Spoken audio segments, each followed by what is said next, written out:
8 p.m. As always, Gordon Causey. As always, Candy the Wonder Pup. Shake Pup. Later. Close enough for me. Candy expects a treat. Wanted to do a quick video. We'll see how quick it is because I got a bit of a laundry list of topics I want to cover. A week or so back when I put out a video with two cute little Trudeau jokes. In that video, I invited, as I always do, people to subscribe to the channel. I didn't know how many I get from it, but that video, more than any other video I've ever put out, has gone, for me, it's over 20,000 now. And that specific video in of itself, since it went out, my subscriber count has gone up by 200 odd, and which is, as I often say, for a miserable, pathetic, zero production value YouTube channel, incredible. But in that, when I invited people to subscribe, I also warned them. I said, I have what are often deemed unacceptable views. And so I thought I'd go through and enumerate my unacceptable views. In the comment field, I did have one individual who was something of a Trudeau defender asked me to specifically, give me an example of my unacceptable views. And in that little exchange that ensued, I talked about the Ottawa convoy. And leaving that aside for the moment, what happens on what I will deem to be important issues, we are handed what I will call a prescribed narrative. I use this language frequently. I say that we are programmed what to believe, what to think, and even how to feel about certain key issues, about important things. They don't care. There's no programming about what NHL team to like or about what golfer to like or tennis player or things of that nature. Those aren't contentious, important issues. But when it came to COVID, just to use that as one example, I mean, we saw it right from the start. Anyone who had the temerity to question the origins of the SARS-CoV-2 virus. We were told it came from a wet market in Wuhan, China, a human being interacting with a bat, getting scratched or clawed or whatever, and that this coronavirus, this novel coronavirus, that it jumped from a bat onto a human being. And that was the only acceptable view. Anyone who dared to express a view outside of that paradigm was deemed to be spreading misinformation and disinformation. Of course, we all know now that YouTube videos would be taken down if they dared to suggest that the SARS-CoV-2 virus could have been created in a lab, maybe at the coronavirus lab in Wuhan, China, right next to this wet market where the official story said it came from. You were not allowed to say that. And the power of media to control the narrative is enormous in today's world. And they do it in ways that are both subtle and in ways that are incredibly heavy-handed. The heavy-handed way is through censorship and silencing and slander. And we saw that in spades. Dr. Luc Montagnier, a gentleman who won the Nobel Prize winning virologist from France, won the Nobel Prize for isolating HIV, the virus which causes AIDS, human immunodeficiency virus. He won the Nobel Prize for that discovery. He very early on in 2020 came out publicly with the opinion that the SARS-CoV-2 virus had all the markings of a virus that had been manipulated and had been created, that it was generated from a lab. And for that, he was slandered. He was deplatformed and censored. He was said to be spreading misinformation, disinformation. Dangerous world we're living in where truth can be suppressed. I'm not a virologist, just full disclosure, I'm not a virologist, immunologist, any type of ologist of any description. I don't have a medical degree. I do not have, in point of fact, a scientific background. But with that being said, when I was at university, I did take undergraduate courses in science-related courses at the undergraduate level. So I'm not completely scientifically illiterate.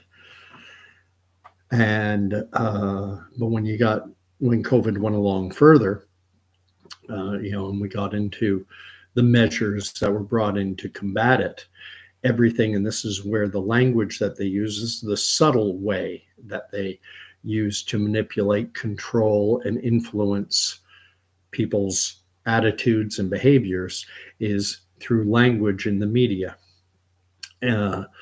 It started out as the novel coronavirus, then it became the deadly coronavirus. It was almost a branding statement.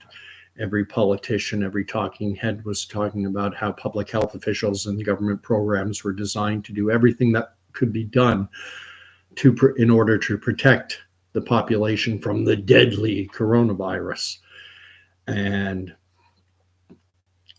again, anyone and everything these are public health measures. And so if you were against these measures, then you were anti-public health. It's a wonderful way to frame the argument, to bully people subtly bully them into thinking that they're on the good side. Well, I'm in favor of public health measures. When public health measures deem that abused individuals are forced to shelter in place with their abusers, all while liquor, booze is just deemed essential, that's public health. That's a public health measure. We're going to force the abused to shelter in place with their abusers, while at the same time giving the abusers access to alcohol, declaring alcohol essential. This was a public health measure, but they didn't frame it that way. And it's all about the framing. It's all about the packaging. It's all about the propaganda. It's all about manipulating people's attitudes. When we come to the word vaccine, vaccines are presented as being always good. Vaccines are always good. There's no such thing as a bad vaccine. So you stick the label vaccine on something and it has to be good. And then this pejorative anti-vaxxer label that they put on anyone who dared to question, who dared to have doubts, who dared to be reticent or dared to refuse that something that the media programmed everyone to believe is always good. We can go back, I think it's around 1975, 1976, when there was a swine flu scare in the United States, and they rushed a vaccine into development, into people's arms, and then within a few weeks or months, it was removed from the market. So there are examples where vaccines have not been good, but they didn't talk about that. And when it comes to COVID, I was right from the get-go skeptical and looking at things askance. Now, part of the reason I've labeled this, my unacceptable views, unplugging from the matrix,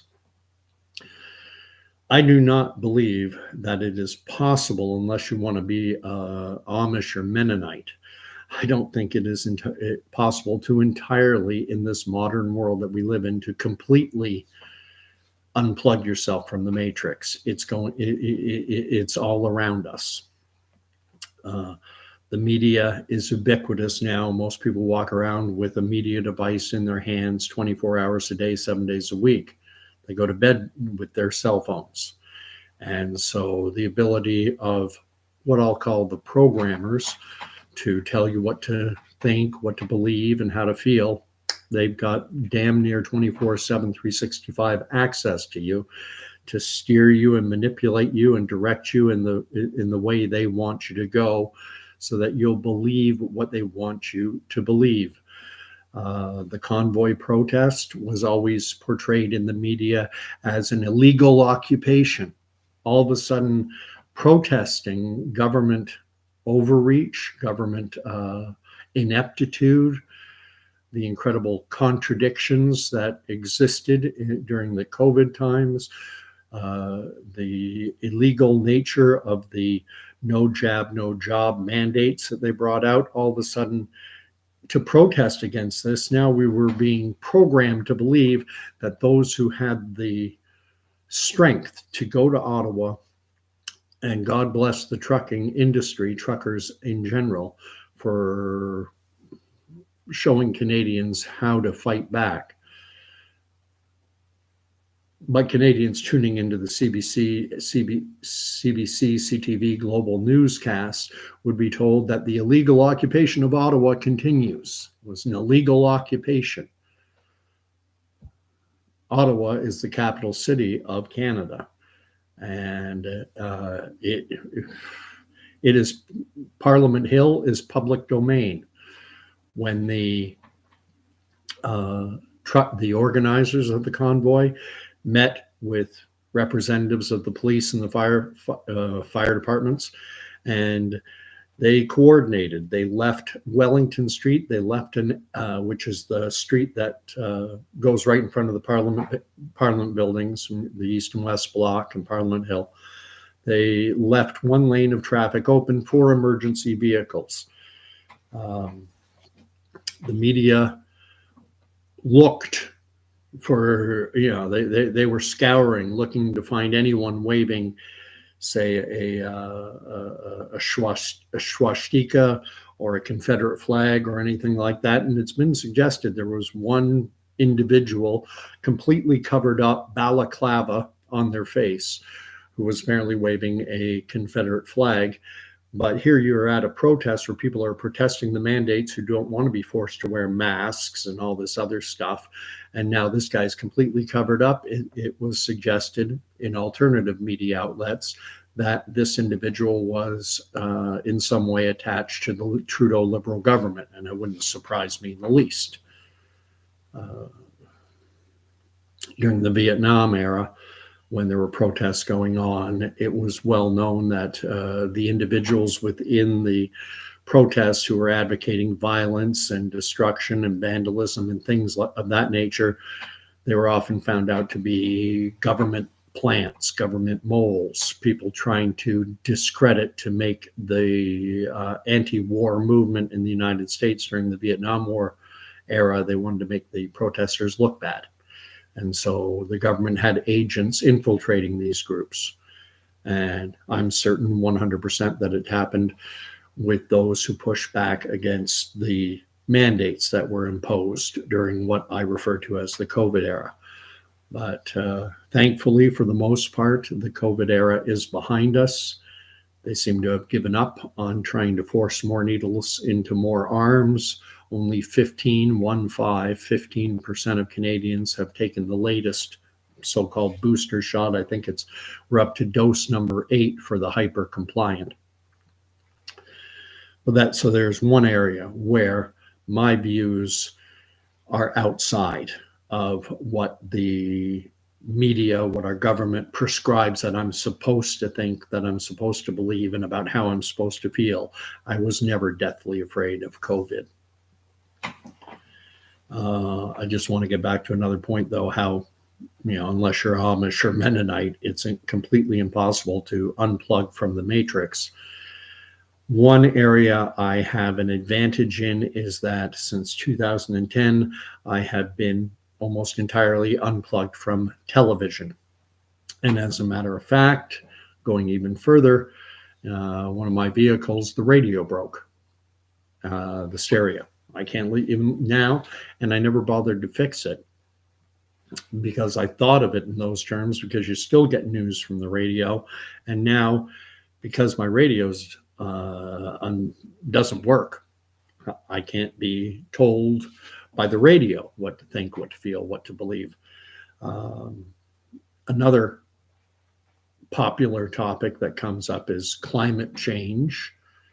And we are being programmed to believe that human activity is having a dramatic impact on this planet's climate, on our weather systems, and that it's devastating, and that it is going to render this planet either unlivable or it's going to be hell on earth unless we engage in unless we're willing to let people in the northern hemisphere freeze in the winter. Carbon's been put out as the big bad boogeyman, and the way they frame it is, you're a climate change denier. You're a denier. To be a denier is to be a bad thing. Affirming is good, denying is bad. So unless if you deny a lie, it's bad. And climate change, the point I always bring up, and I've done it in previous videos, is that around the year 950 AD, the Vikings settled Greenland. They are the ones who named it Greenland. I think in Danish it's Groen, Groenlands, or however you say it, but it means green land. And they named it that because it was a green land. The ice sheets that dominate the Greenland's landscape had rolled back to such a significant degree due to climate change that the Vikings were able to establish permanent settlements. This was during a period not starting in 950 AD. Climatologists refer to it as the medieval warming period, and it lasted until in and around the year 1400. In this long warming trend, this has happened before. It's not the first time that the ice sheets on Greenland have rolled back to a significant degree. It has happened before. Permanent settlements were created in Greenland, and then they had to be abandoned around that year 1400 because climate change never stops. The climate changed again, and we entered into a period referred to as the Little Ice Age. And the Little Ice Age ran from around 1400 until sometime in and around 1800. So another 400-year period where there were cataclysmic weather events throughout Northern Europe that are recorded in the annals of history. Hailstorms of monumental size, golf ball or larger size pieces of hail, killing cattle and even human beings. Anyone who was exposed, boom, dead. And climate change. And then after that Little Ice Age, around 1800, we entered into another period of global warming. And if these cycles are maintained 300, 400, 500 years, we're 224 some odd years, or 200 or so years into a warming cycle, which will, those people who lived can remember the 1970s will know that there were climatologists at that time that were warning humanity that we were on the verge of another ice age, that the Gulf Stream that brings up warm water from the south and moderates the temperatures in the northern hemisphere, that the Gulf Stream was in peril of being halted, and that as a result, this warm water that would come up from the south that would moderate the northern hemisphere's climate, that it was at risk of halting, and that we could be plunged into another ice age, and complete with alarming images of a blizzard in Buffalo, and saying this could be the entire North American landscape. Fear, fear, fear. Fear is a big weapon of propagandists. Anything they always want to tie into your emotion. They also want to tie into your desire to be accepted, to be esteemed, viewed in high regard by the people around you. And so by formulating a predominating narrative and painting anyone who dares to step outside of that narrative, they're a denier. They're, they have unacceptable views. They are all the negatives. They just heap the negatives on anyone who doesn't go along with the prescribed narrative. And it's a very effective tool, because there will be individuals that go, well, I don't know about this climate stuff, but I'm just going to be quiet because I don't want to be viewed by the herd. I don't want my friends, family, colleagues, neighbors. I don't want everyone thinking I'm one of those people. And so it's a great way to tamp down dissent. And so that your message, the prescribed narrative, is the only one that gets any currency in public discourse. We can talk about gender. It's come out recently that I'm not 100% up on it because I don't live in Alberta, but Alberta has a newly elected conservative premier by the name of Danielle Smith. And her government, at any rate, has brought out legislation wherein any child wanting to be prescribed things like puberty blockers, or to have what they refer to as gender affirming. There's that word again, affirm. Affirming is good, denying is bad. Anyone who, if a child does want to change their pronouns, if they want to be prescribed puberty blockers, God forbid, apparently it's very rare, and the more rare, the better, but mutilating surgeries like double mastectomies and castrations, that the parents have to be notified. And the way the press is framing it, the way our government is framing it, the federal government, they're at odds, is they are promoting this idea that in Alberta, that the Alberta government is denying gender affirming care to vulnerable youth. Beautiful framing. The Alberta government is bad because they're deniers. They're denying vulnerable children. There's another good word, vulnerable. Not only are they children, but they're vulnerable children. They're denying them gender affirming care. And affirming is good and denying is bad. So they're very easily able to steer the double-digit IQ set who don't know what to think, what to feel, or what to believe, and just want to be told and programmed. And so I have conversations like this all the time. I think it's vitally important to have these conversations. There's a young lad I work with, I won't say his name, he's 20, I think he's 25 years of age, and we talk about this gender stuff. And when we talk about this, I say, you're of a different generation. I'm 57. This kid, he's born 1999-ish, right around 2000. He's grown up in a far different world from what I have grown up in. And you go along with this stuff, and he goes, well, it's too complicated for me. So I just, he just backs out of it. And that allows the government and the media to hold sway and to control the public discourse and to rule the public square. And that's dangerous. I've said it here before. There are two genders. There's male and there's female. There is a spectrum of behaviors. There are behaviors that are deemed more masculine in nature, more feminine in nature, and within men and within women, within both sexes, within both genders, there is a spectrum of behaviors. There can be men who have very feminine style behaviors. They may even feel more comfortable wearing a dress than wearing a pair of slacks, jeans, whatever. However, that proclivity to put on a dress doesn't change their gender.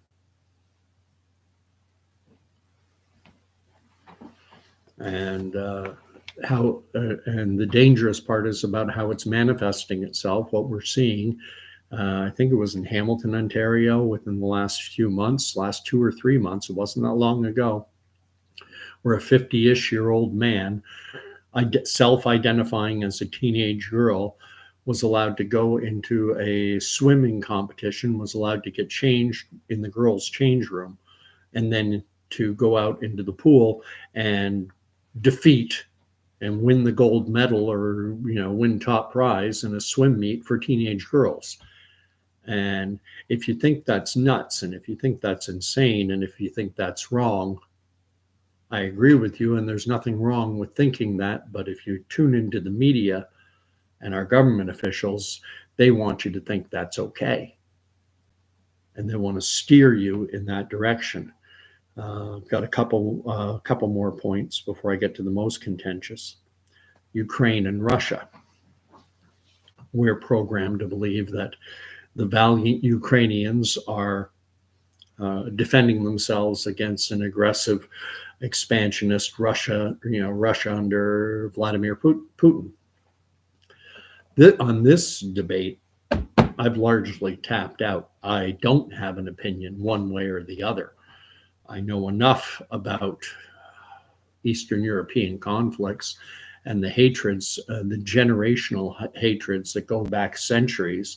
And these hatreds are linguistic, they're territorial, they're religious, they're ethnic, and people have been programmed to hate, again, going back 1,000 years. And I know a little bit about the history and the fact that, Ukraine has been something of a, I don't know, they've been passed around. They've been ruled by the Russians, by the Poles, by probably Austria-Hungary as well, and they're an ethnic people, a linguistic group, and they've always been dominated by other powers. A lot of people living in Ukraine itself are ethnically Russian, having been colonized into the region. And Ukrainians, as came out famously during our parliamentary session when our parliamentarians in the gallery gave a standing ovation to a Ukrainian man who had fought alongside the Nazis. Because there were, during World War II, when the Nazis rolled in and they conquered Ukraine, there were elements within the Ukrainian population who sided with the Nazis because they wanted Ukraine to be ethnically cleansed of its Polish, Jewish populations. They wanted Ukraine for Ukrainians. And so on that whole conflict, I don't think Canada, the United States, I can't speak for the United States, but I would like to see Canada just say, you guys sort it out amongst yourselves. We're not going to take a side.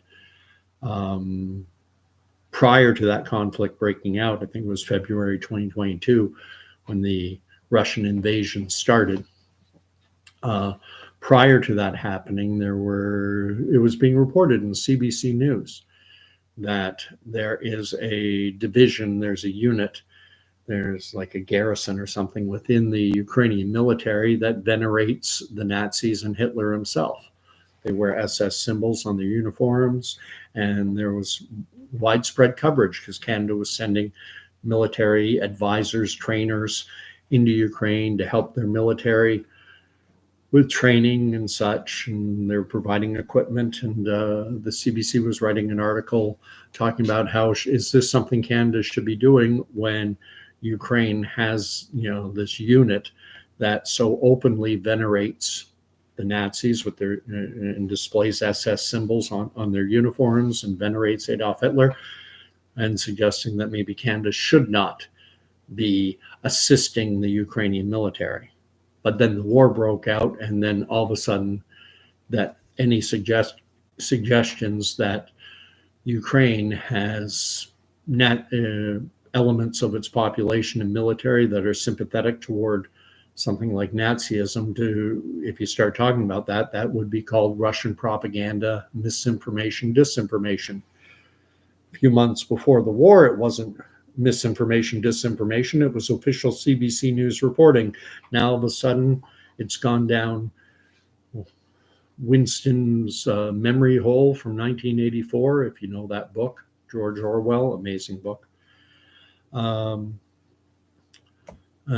Just got two more. Trump, who I have huge issues with the man's character, but that notwithstanding, when we talk about what happened on January 6th, we're told to believe that it's reported in CBC, ABC, NBC, all the mainstream outlets talk about it as the January 6th insurrection, like this ragtag group of Trump supporters were actually going to somehow overthrow the entire US government. And we've all seen the videos of that guy, the shaman, the guy walking around like from the Loyal Order of Water Buffaloes of Flintstones fame. Regrettable, I don't think he's the sharpest knife in the drawer, but whatever. And he was being escorted around in the Capitol, in the rotunda, in the House and the Senate. This was an insurrection. This was an attempt to overthrow the government. Now, I did see some video evidence that I think is genuine, where they interviewed a 20-ish-year-old girl, and she was like, "Why are they doing this? We just want to overthrow the government." Were there individuals at that rally, and then who went to the Capitol who genuinely believed that they were going to overthrow the government of the U.S.? Yeah, there were probably a few of them, but they never had a hope in snowball's chance in hell of overthrowing the U.S. government. That wasn't an insurrection. That was a protest. And if you try and frame it otherwise, you're just trying to control the debate, control the narrative, just trying to program the weak-minded about what to think, how to feel, and what to believe. And that brings me to the most contentious one, and I'll end it off with this one, is the war raging between Israel and Gaza. This one is a little different, though, than all the ones I just named. I mean, you're supposed to hate Trump. You're supposed to think January 6th was an attempt to overthrow the U.S. government. You're supposed to believe that the 2020 election, that everything was perfectly above board, and that, in every key battleground state where hundreds of thousands of ballots just showed up overnight and flipped all the results. Hey, that's normal. That's exactly what was expected to happen. That's what you're programmed to believe. You're programmed to believe that Ukraine is valiantly fighting against an aggressive, expansionist Russia. You're supposed to believe that gender is a societal construct and that it has no basis in objective reality. You're supposed to believe that the climate is that we have to engage in the most dramatic and impose draconian restrictions on the energy sector and such in order to save planet Earth. And COVID, you're still supposed to believe that the government engaged in its best efforts, and anything it did wrong was, they had the best of intentions, and that all the measures were designed to protect public health. There's a prescribed narrative on all of those. But when it comes to Israel and the Palestinians, I don't see a prescribed narrative. I don't see there as being one dominating. You're supposed to believe this. I see competing narratives, pro-Israel, pro-Palestinian, and I don't see one as holding sway in the public square. I do see Palestinian supporters trying very hard to dominate the public discourse and to frame the narrative and to use very pejorative language, try to make the word Zionism into a negative word. Oh, they're Zionists, like Zionism is a bad thing. I don't have an issue with the term Zionism. People have said to me, "You're a Zionist." Yeah, probably. Yeah, that describes me. I am pro-Israel. I feel incredibly, it's horrific what's happening in the Gaza Strip. But if October 7th had not have happened, if Hamas would repudiate their 1988 covenant, the covenant of Hamas, where their stated objective is to eliminate from existence the nation state of Israel, which is what leads to everything, all the intifadas or uprisings, and the October 7th Intifada. You know, that their goal is to wipe Israel off the map, and that's the goal of Hamas, of Hezbollah in Lebanon, of the Houthis down in Yemen. And Israel isn't going to allow itself to be wiped off the map and destroyed. So on that one, I don't see certainly not from our media.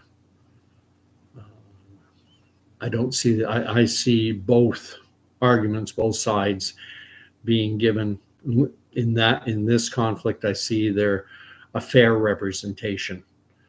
The Palestinian supporters have done an outstanding job of promoting their side of the argument and of framing the debate and using the pejorative terms that, and they've been enormously successful in, I think they're winning the propaganda war, but there's propaganda on the other side. Israel engages in propaganda too, but they're losing the war. They're losing the propaganda battle. Trying to divorce myself from the propaganda, and I just dive straight into the history. And I've done enough videos on it already.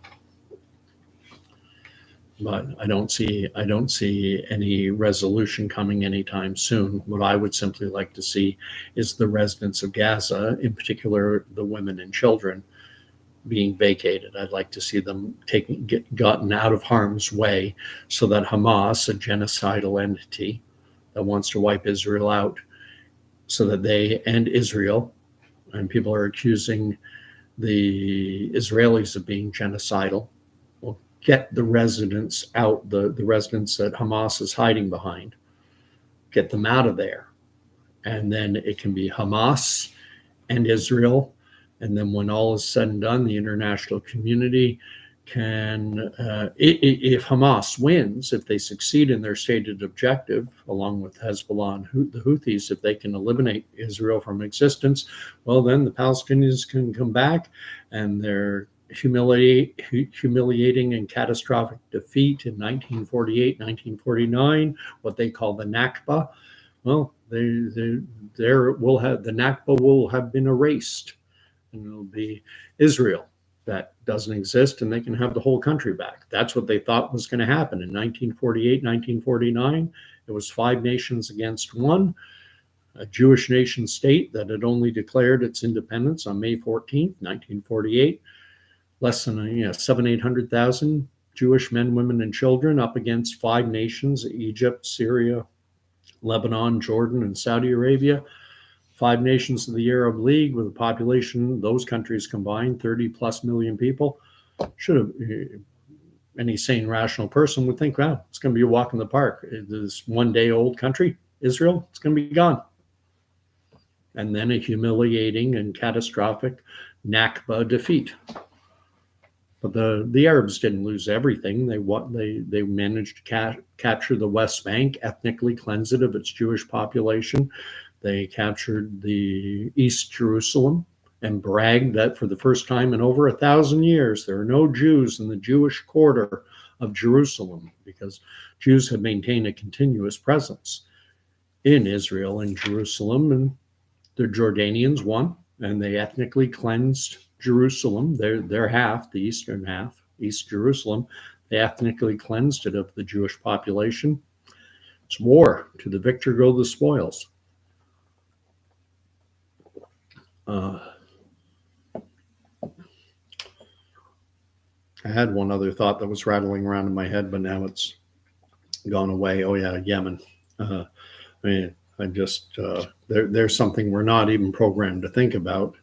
The fact that 400,000 Yemenis, citizens of Yemen, that they've been murdered, killed, starved, dying because they don't have access to basic medical care. 400,000 souls in Yemen have been lost over the past 10 years. It's reckoned that 70% of them are children under the age of 5, but that's okay because it's not on the news. So it doesn't matter. It doesn't matter that, Yemeni forces, Iran-backed Houthis and Saudi-backed forces, that they're killing men, women, and children, and 70% children. That's okay. But if something bad happens in Gaza, well, it's horrible in Gaza, but the same thing happening in Yemen doesn't matter. It doesn't even exist. So the best thing, if I would make a recommendation, it would be, you can't cut yourself off entirely unless you want to go join an old colony settlement of the Amish or the Mennonites. We're going to be plugged in somewhat to the matrix, and they're going to be trying to program us what to think, feel, believe. And it's just be aware of the language. What are they using? Pejorative, heavy-handed language to try and steer you in one direction. That should get your spidey sense tingling. They're using words like affirming and denial, because the affirming is always good, denying is always bad, even if you're denying something that's evil. Gender affirming care, gender affirming care, double mastectomies on children, the removal of reproductive organs and tissues so that children, when they get into their childbearing years, can no longer become mothers and fathers. That's affirming, that's care, but that's what they call it because it's positive language. They use the positive language around that which they want you to believe. They use negative language around that which they want you not to believe. If you believe that climate change is cyclical, as all the data suggests, going back to at least 950 AD, we know we have periods of warming and cooling. But if you affirm that, if you talk about the cyclical nature, well, now you are a climate change denier. And it makes for a sad world. And one thing that they've done a great job on is that an individual such as myself, 57-year-old man, Caucasian, white, straight, Christian, canceled,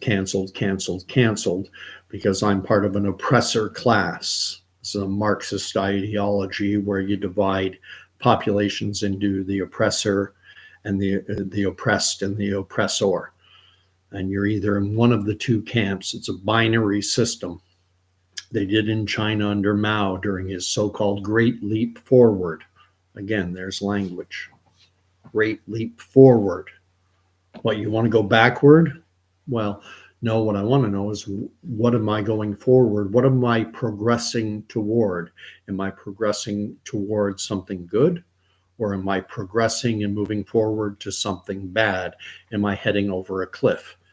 And when I look at Canada and the Western world in general, we are progressive, we are affirming, and we are advancing toward a cliff. And a lot of people recognize that the direction we're heading in is not a positive one. And we're conditioned to believe that, no, I better not speak. I better not say anything bad about climate change, or people will think I'm an idiot. No, they won't. You are allowed to be skeptical of man-made climate change and everything else. Anyway, God bless. Thanks for watching. It's gone on a bit too long.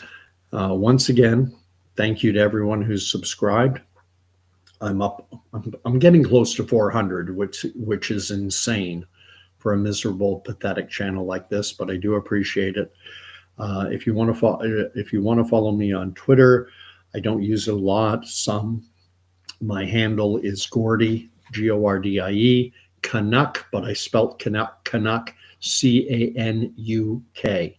Charlie Alpha November Uniform Kilo, not UCK like the Vancouver Canucks. On Reddit, and again, I use it somewhat.